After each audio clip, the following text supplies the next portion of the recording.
This is Cheryl Todd of Gun Freedom Radio. And I'm the other guy, Dan Todd, reminding you that we and the show you are listening to are proud members of the Self-Defense Radio Network. Find out more and check out all of the other great shows and content at selfdefenseradio.net. Welcome to Unload and Show Clear, the podcast about all things IDPA. And now, here's your host, the high-functioning marksman, Lloyd Bailey. Welcome to another episode of Unload and Show Clear, where we counter the media's negative image of gun culture by introducing you to the amazing men and women who are involved in IDPA, International Defensive Pistol Association. We're focusing on people, not politics.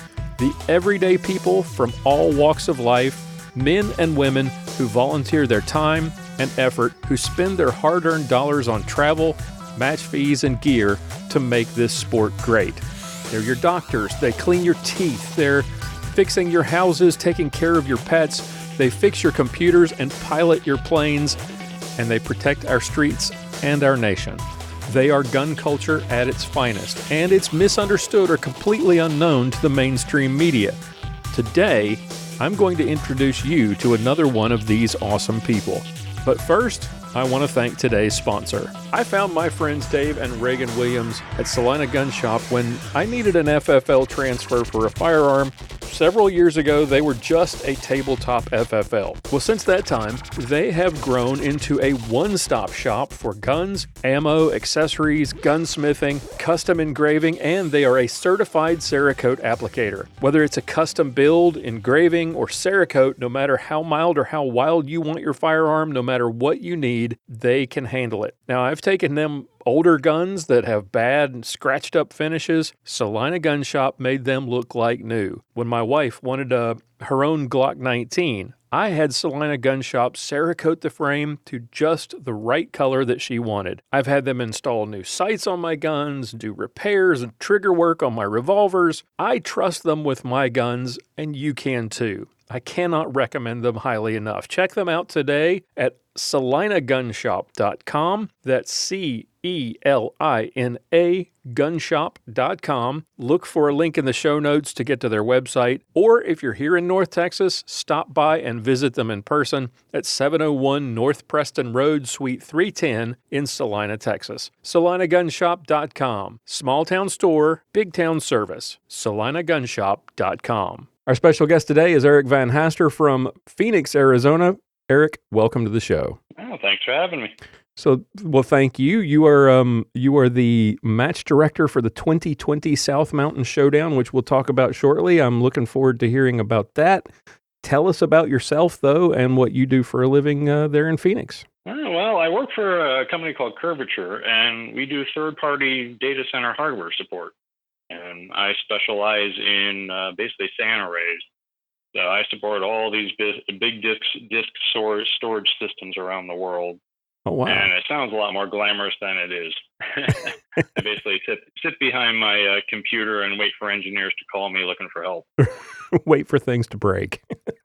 Exactly. You know, if everything's running and there's nothing breaking, I'm out of a job. So...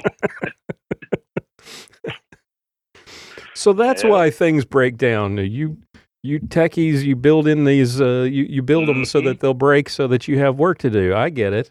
Yeah.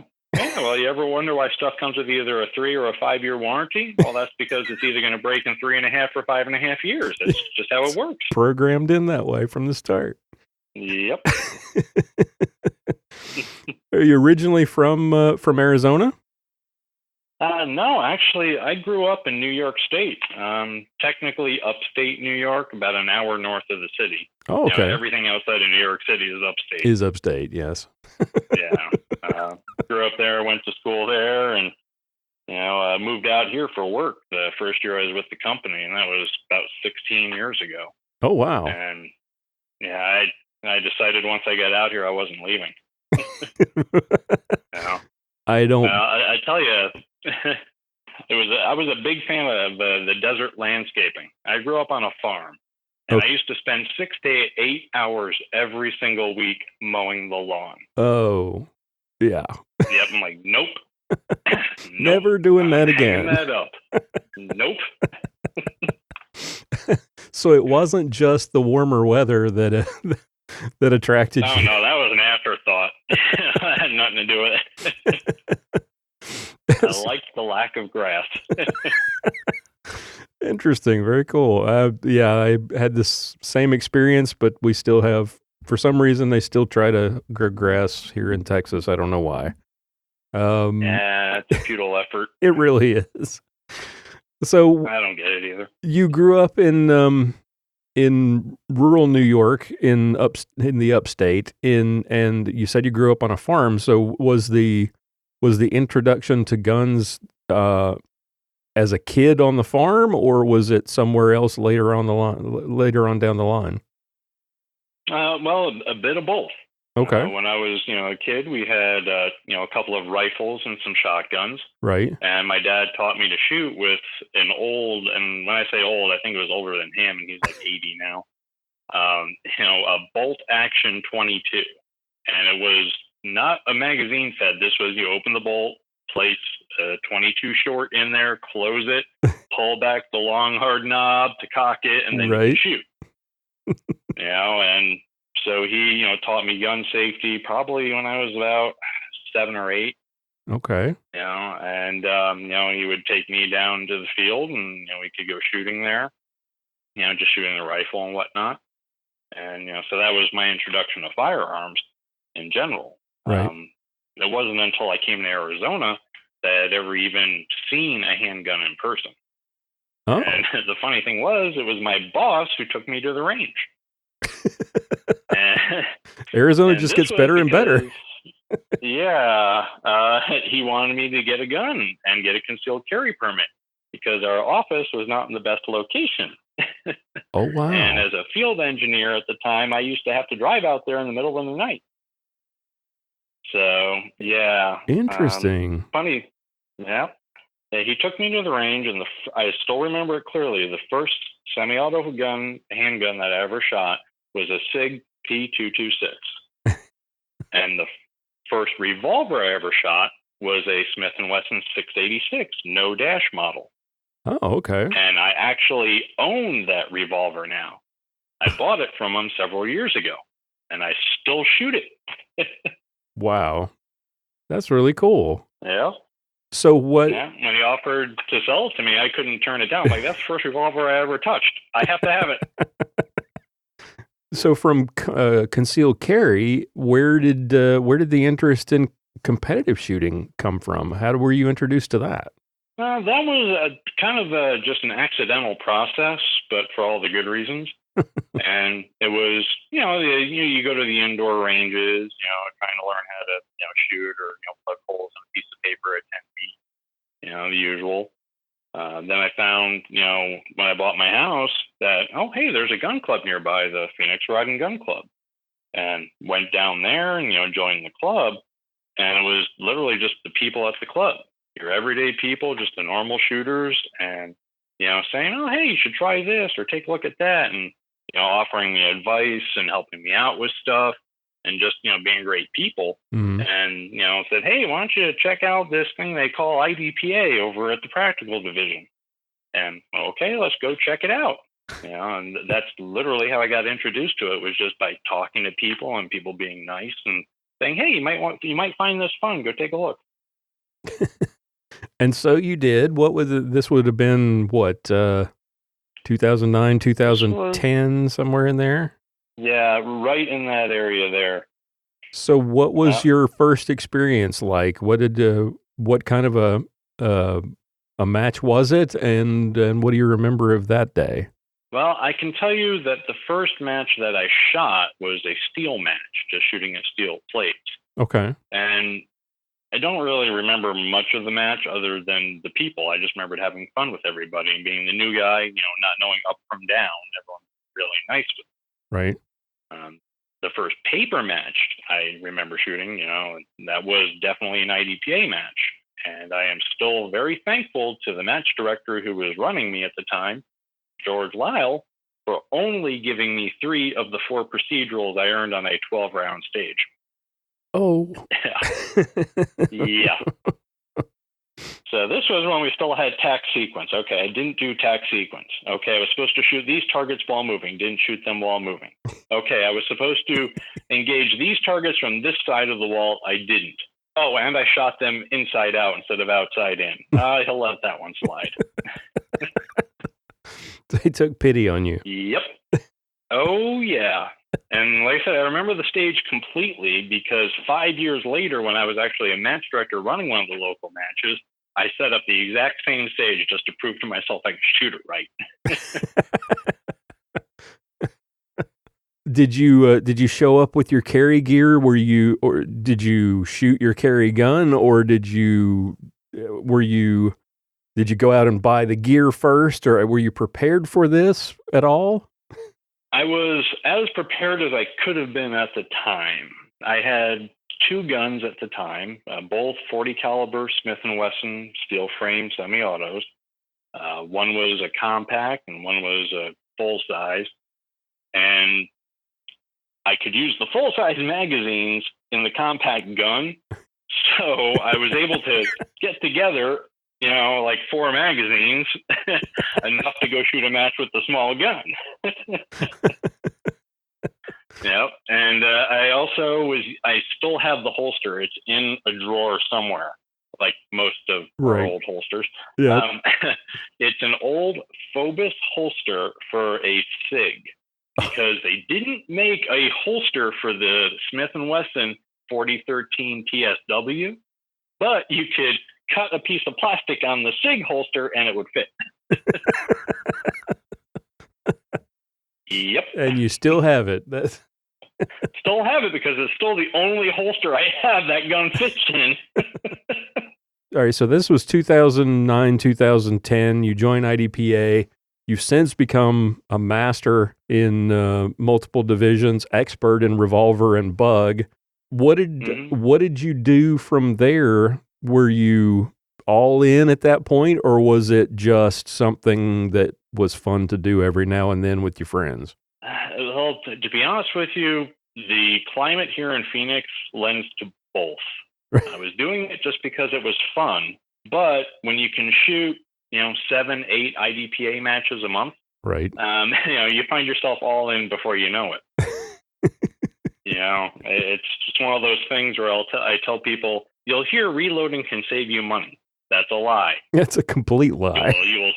You will spend the same amount of money. You will just shoot more. Right. Yeah. Yep.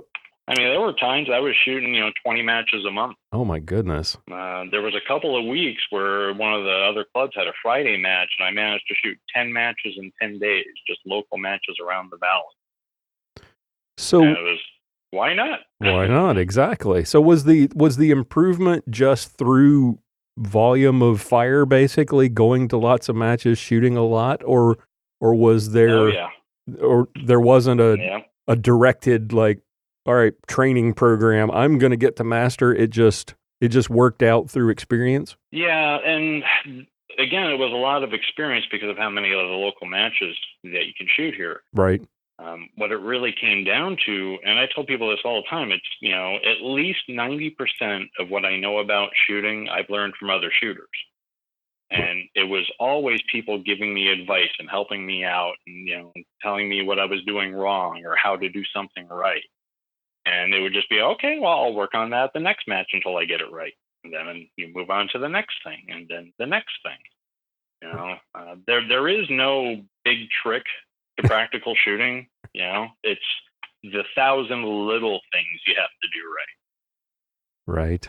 So it's just a matter of just trying to, make a list of those things that you're not doing right and put the biggest ones at the top and start there. Right.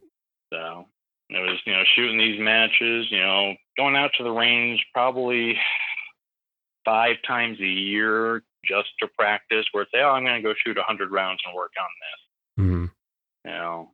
But it's hard when, okay, I'll go to the range today and either I can shoot 100 rounds practicing or I can go shoot a match. Right. Right. It's yeah. I know, you know where I'm headed. Oh yeah. Oh yeah. So I'm gonna guess that the bumps to expert in revolver and bug probably happened at a classifier because nobody shoots enough of that to actually get match bumps. But the bumps to master, how did those happen? And do you have any? You remember the matches where those happened and what those days, those matches were like? Where did it happen? So this actually ties into the South Mountain Showdown. Okay. So I joined IDPA. It was like June or July of 2010. A couple of months later, Bill Barron, the division director, says, "Hey, we're having the big match in November, South Mountain Showdown." I'm, "Oh, hey, yeah, I'd love to shoot that. And yeah, I'd be willing to help work it." "Oh, okay, we're having a safety officer class." And so there was the echo in the background, "The fool said he'd do it." And sure enough, became a safety officer and then shot that match and worked it. And two things came out of that match. One, the safety officer part. They ran a great match. And since I was new, they had me working a stage with a very experienced SO, Trey. He knew his stuff. And I can tell you, just following him around that stage, writing stuff down on the score sheets, I learned more in that one day than I would have learned in a year of running shooters on my own. It was amazing. I just learned so much from an experienced SO. Okay. Give Trey the full shout out. What's Trey's name? Yeah, Trey Billingsley. All right. Great guy. Yeah, he hasn't been shooting as much lately, but we still miss seeing him around the range. Yep. I learned so much from him. It was outstanding. Now, the match itself, it was a good match, but it was by far the worst match I have ever shot in my life. It was the who's who of rookie mistakes. You make some bad mistakes on one stage and you try to go faster on the next one to fix it. The train double down on disaster. Off the rails. Oof. Yeah. It was bad.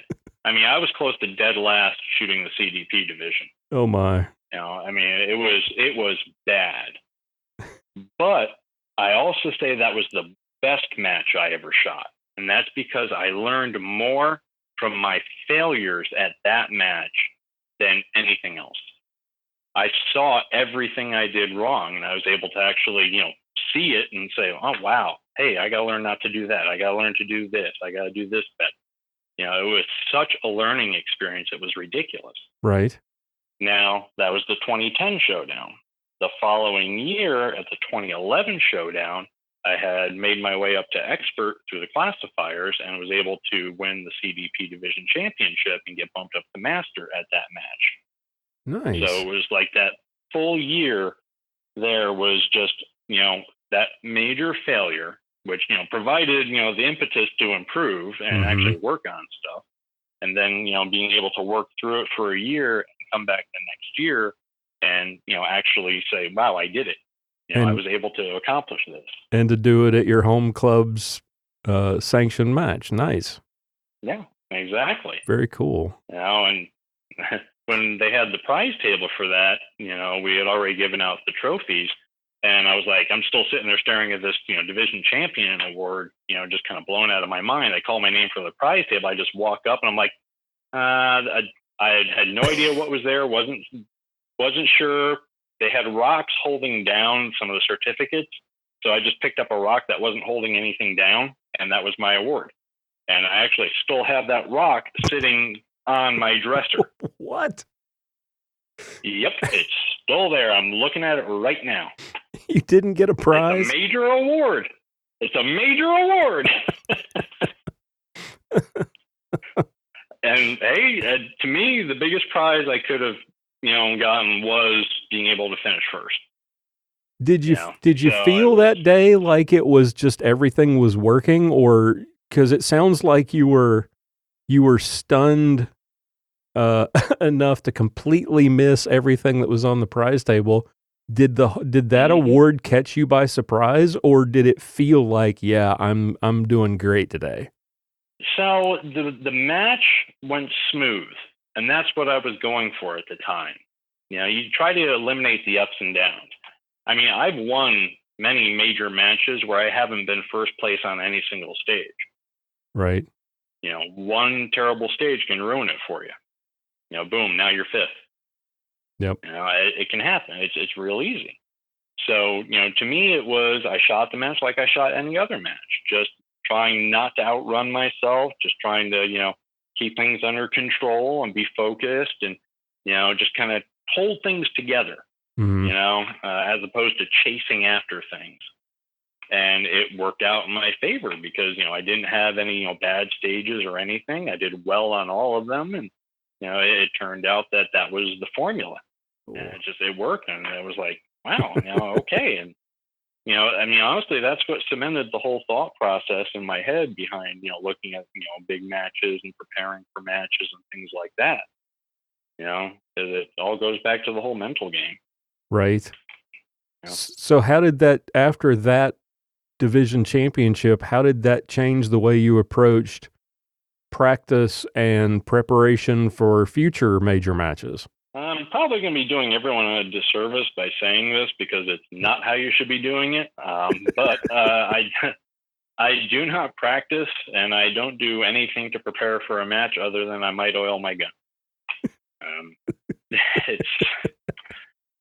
I mean, you can ask some of my, so two of the guys at my club, Bill Bear and Bill Goodall, we were going to drive up north to Prescott to, you know, shoot a match. So, you know, I meet them at their house, we get in the truck and we start driving. And I turn to them and I say, hey, where are we going and what are we shooting? Is this IDPA or USPSA or ICOR? They're like, it's an IDPA match. Oh, good, I brought the right bag. Yeah, it's, yeah, but at the same time, you know, walking up to, you know, a match and shooting the match, it's like, okay, yeah, you know, you do your stage prep, you do it right. You know, you have your mental walkthrough and your plan for the stage. But as a result of not being over worried about it ahead of time, your mind is free. It has the capacity to do that. You know, you don't have all these thoughts in the back of your head eating away at you all match long. Right. Well, one of you know, the more famous shooters, you know, Matt Burkett, you know, asked me once, he's like, okay, you know, what percentage of shooting is mental and what percentage is physical? You know, I gave him some standard answer and he said both. It's 100% mental and 100% physical. If you're not doing both 100% correctly, you're going to fail. I was like, wow, I got to go sit down now. So that's an interesting point because to go from what was a bad experience, a learning experience at your first sanctioned match, and then a year later to be division champion and bump to master, early on, especially new shooters, it seems like it takes a little bit longer to figure out the mental game. Did that come more easily for you, or were you still figuring out the mental part of it?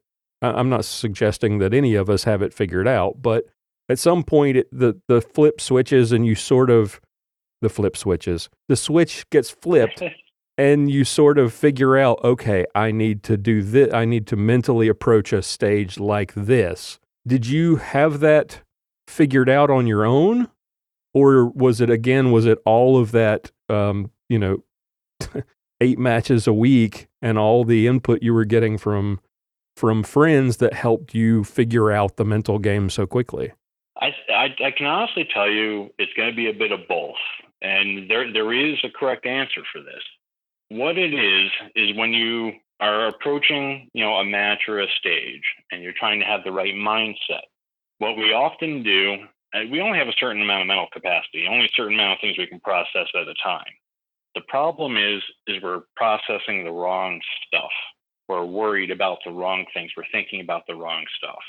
So when you go to a match, normally in the back of your mind, you're thinking about, oh, what's this going to be like? You know, how are we going to do this? And you start worrying about stuff right away. Mm-hmm.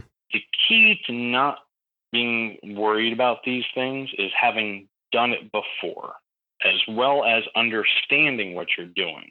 New shooters have trouble in general with stage preparation and coming up with stage plans due to their unfamiliarity of what they're doing. It is really as simple as that. Anytime you're put in a situation you've never done before, you've never been in before, you're going to have hesitation. You're going to be mentally processing and try to work out a resolution. And it's really easy to get overloaded. So if you think back to when you were first shooting and how you felt looking at stages to now having experience, having shot enough IDPA to be able to walk up to a stage, look at the stage, and already just by looking at the stage without looking at a stage description, know, oh, okay, we'll be shooting those from there, and this from here. And all I got to figure out, okay, what's the start position and where are we going? Yep. And you read the stage description and you have that. Well, now you're no longer worried about that stuff.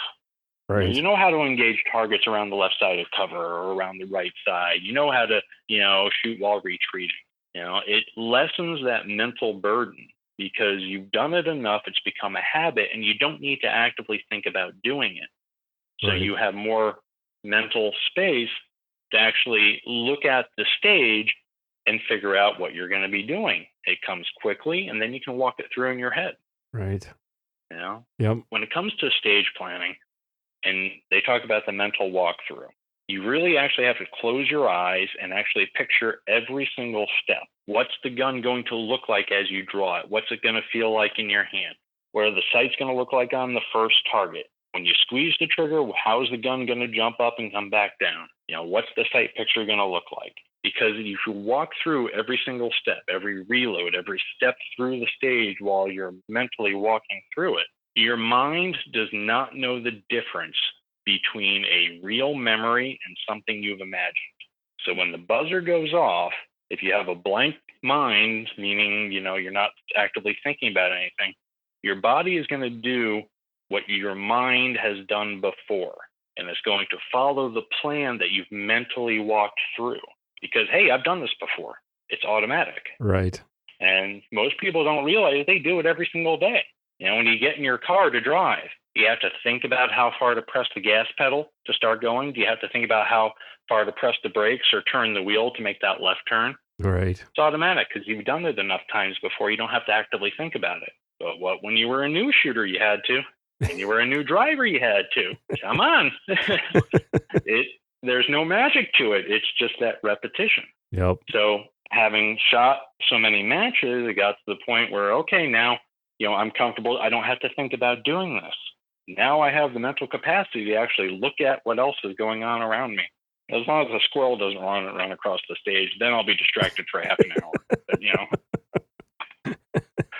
Now, you said in 2010 that they suckered you into signing up to work the match. Mm-hmm. How long before they suckered you into being the MD? Oh, actually, I don't remember when the first time I was the MD. It was probably 6 years ago, I think. Okay. 6 or 7. Yeah, about 6 or 7 years ago.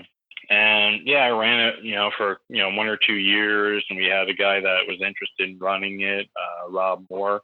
He moved back east. But, he ran it for he ran the state match 1 year. And I'm pretty sure he ran the Showdown 1 year. And, just trying to pass it off to an available body, Right. It's like, share the burden. Yeah, exactly. Just try to pass it around. Right. But, there really hasn't been too many people that have been interested in, stepping up to run it. My assistant match director, Jackie James, she helped me out with the last match and, she's doing a great job and, she's busy with work, otherwise I'd probably be foisting off the MD duties to her this year, but, it's just getting, people the experience running big matches. And, the key thing with running a big match is literally learn from your mistakes, and steal good ideas, Okay. We're really big fans of stealing good ideas, and it's just, it really is that simple. I mean, it gets a lot more complicated when you start actually doing stuff, but that's besides the point. How long after you started shooting before your club decided, hey, we should do this. We should do a sanctioned match. How long, or had they been running one when you joined?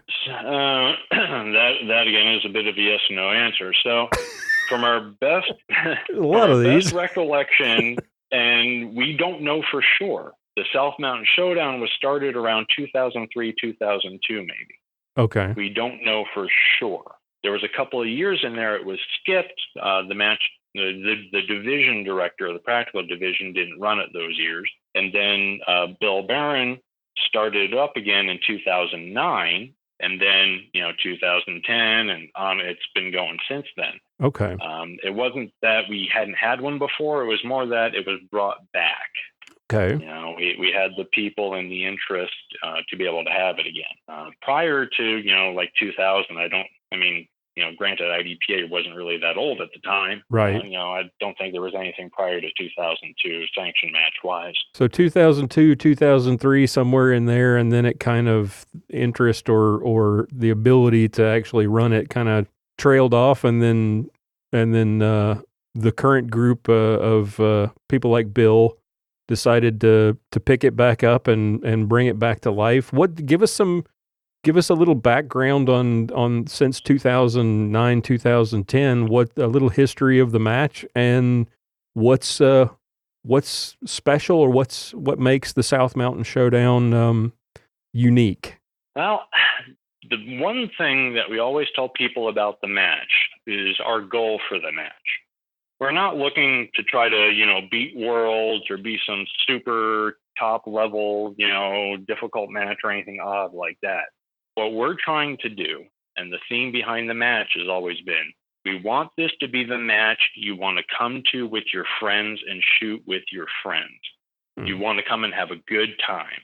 And we have people that come. There's one group that is an entire squad at the match that this is their yearly get-together. They all meet here in Phoenix for the match and hang out for the weekend, and it's their yearly reunion. But that's the idea. You want to come shoot this match with a friend and just have a good time. We don't go, at least I never have, we don't go over the top on, weird stuff or super difficult stuff. Yeah, there's going to be challenges in the match. You have to have some stuff that's challenging. Right. But, the idea being is from a novice level shooter all the way through distinguished master, you should be able to find some challenging stuff, but you can complete every stage, and have a good time doing it. And that's always been the goal. It's just simple, fun, smooth match, be done early, get people home before dark if we can. So it's like the Cheers of IDPA. Exactly. We want you to have a good time. I still think I have one of the shortest shooter briefings ever in recorded history. One of the guys timed it and it was 7 seconds. Oh, Hi, welcome to, I think it was the 2008, or no, not 2000, the 2016, I think it was, Showdown. He was like, hi, welcome to 2016 Showdown. We're following IDPA rules. Go get them. What else is there? I'm like, the safety rules. They're printed in your match booklet. They're printed in the IDPA booklet. I don't need to read these out to you again. Right. Go get them. And everyone just kind of like their jaws dropped. I'm like, no, serious, go shoot. We're done. Got a memory or aside from that match bump, a memory from either shooting or running the Showdown over the years? Oh, there's one that I have. So, and we still talk about it. So this was one of the matches that Bill Barron ran, and we had the charging target, the MGM attack target, 1.5 second target, and you had to put 6 rounds on it. Well, it was activated by you opening a door. So, everyone was panicking at this stage because, can I get 6 shots off, et cetera, et cetera. Well, then Bill decided to have you start with your unloaded gun with an empty magazine inserted in the IDPA test box on the table in front of you. Oh, my goodness. Oh, yeah. That confused everybody. I mean, we watched every single possible iteration of a malfunction there. We had people trying to stuff a loaded mag into an empty mag. We had people that just picked up the gun, racked the slide, and couldn't figure out why their gun was jammed. No, it's locked open. We had people dropping the empty magazine, racking the slide, click, oh no, grabbing a real magazine, inserting it, racked it, and shooting. I mean, it was everything. It was a 12-round stage, you know, and I mean, people were burning like 20 seconds trying to figure out how to load their gun. It was awesome. Oh my goodness, that sounds like Seth Hayden and that stage from Nationals last year. So what, as we kind of wrap things up here, what is it about this sport that you love so much? You made Master like right out of the gate a year after your first sanction match, and have been, shooting at the Master level for what, 7-8 years now. You've been running. Man, when you put it like that, I feel old. You Thanks. do. You've been running multiple times as the match director of the South Mountain Showdown. You're going to be running the South Mountain Showdown again next month. What is it about IDPA that is so much fun for you? What is it you love about this sport? Well, I enjoy the sport itself. I mean, I think it's a fun sport to shoot, period. But what I really enjoy about it is the people. I mean, I've made so many great friends, met so many awesome people, and just meeting people from across, the world. I mean, like at the Showdown here, we've got our 2 friends from Finland that are flying in again. They always come in early for SHOT Show and shoot the match. Looking forward to seeing them. We get people that come in from states on both coasts to shoot the match. So it's like I'm looking forward to seeing all my old friends. I travel to shoot matches mostly to see my friends. I mean, I've gone out of state to many, many matches, and I'm walking up to a stage. I never even read the stage description. I'm going saying hi to the SOs or my friends. I haven't seen them in almost a year, Right. And that's what the draw is. I'm happier to see everybody and to stand around talking to them than I am shooting. And it's not that I don't enjoy shooting, but I find that I'm just looking forward to catching up with everybody. It's like a big family reunion with gunfire. That's it. Yeah, and not a weird one. No, right. Well, Eric, that's it. Yeah. We're all here to have fun. Yeah, that's why we do it. Well, Eric, thank you so much for taking the time to come on the show. I appreciate you doing it, and best of luck with the Showdown, and I look forward to seeing you on the range down the road. All right. Well, thank you very much for having me. It was a lot of fun talking to you. All right, that's all the time we have for today. I want to thank our guest for coming on the show and our sponsors for making all of this possible. Take a moment, if you would, to check out the website, check out our show notes at unloadpodcast.com. We've got lots of interviews with more amazing guests like the one you heard today. Join our Facebook group at unloadpodcast.com/Facebook for all the latest updates and to connect with other fans of the show. And if you'd like to support the show, we sure would appreciate it. Consider becoming a patron at unloadpodcast.com/extra. I've got some full-length interviews and special content available there exclusively for patrons as well. And if you know somebody or you yourself would make an interesting guest for a future episode of Unload and Show Clear, please contact me at lloyd@unloadpodcast.com or click on the contact page on the website and send us a message. We'd love to hear from you. Tune in again next time for another episode of Unload and Show Clear.